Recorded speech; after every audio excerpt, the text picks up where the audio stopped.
আল্লাহর কাছে শুধু এইটুকু দোয়া করবেন, আল্লাহ যাতে আমাদেরকে উসমান হাদিকে যে স্বাধীনতা সার্বভৌমত্বের পক্ষে তিনি যেভাবে কথা বলতেন সেভাবে যাতে তাকে ফেরত দেয়।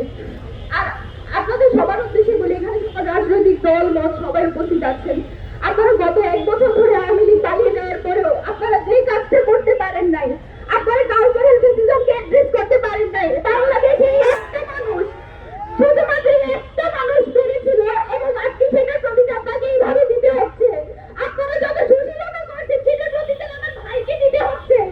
আপনারা যেভাবে মিডিয়াকে তথ্য সংগ্রহের মাধ্যমে বারবার যেভাবে নেগেটিভ উৎপাদন করছে সেটা যে আপনারা সম্মতি উৎপাদন করছেন সেটার প্রতিদান আমার ভাইকে দিতে হচ্ছে। আমরা কিচ্ছু বলে রাখছি না, আমরা জানি মিডিয়াতে কে কে উল্লাস করেছে। গত 2 দিন আমাদের চোখে শুধু একটু দেখতেছেন, আমাদের বুকের ভেতর যে তার হচ্ছে এটা আপনারা এখনো দেখেন নাই।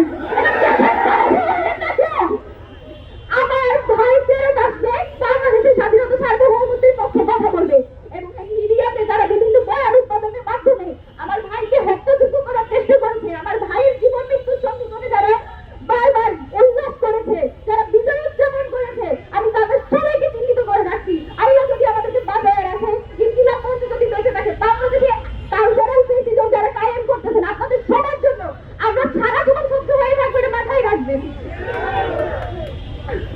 আমি আপনাদের কাছে এইটাই দোয়া করবো, আপনারা যেখানে আছেন আমরা আওয়ামী লীগের প্রশ্নে সবসময় সবাই এক থাকি।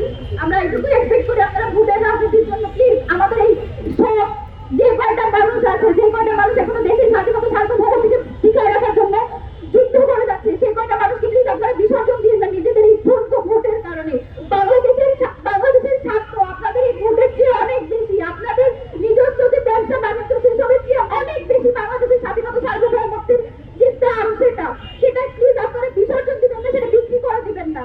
বাংলাদেশের প্রশ্নে, স্বাধীনতা সার্বভৌমত্বের প্রশ্নে ওসমান হাদি যেভাবে ভোকাল ছিল, আপনারা তার আমি বিশ্বাস করি যারা তার ফেরত আসবে। আমার ভাই যতদিন আসবে না ততদিন পর্যন্ত আমরা রাজপথ ছাড়বো না। এবং আমাদের জামাই ভাই যেটা বলে গেলেন, উসমান হাদি যতদিন সুস্থ হবে না এই ঢাকা হাটের আসনে আসার কারণে এবং তার যে বয়ানগুলো ছিল, তার যে কথাগুলো ছিল সেগুলোর কারণে আজকে তার এই অবস্থা। এবং আমি জামাই ভাই, আমাদের ইনকিলাব মঞ্চের যত মেম্বার আছে, আমরা আপনাদের সাথে গিয়ে সংগ্রাম জারি রাখবো এবং উসমান হাদিকে ইনশাআল্লাহ আমরা সংসদে পাঠাবো।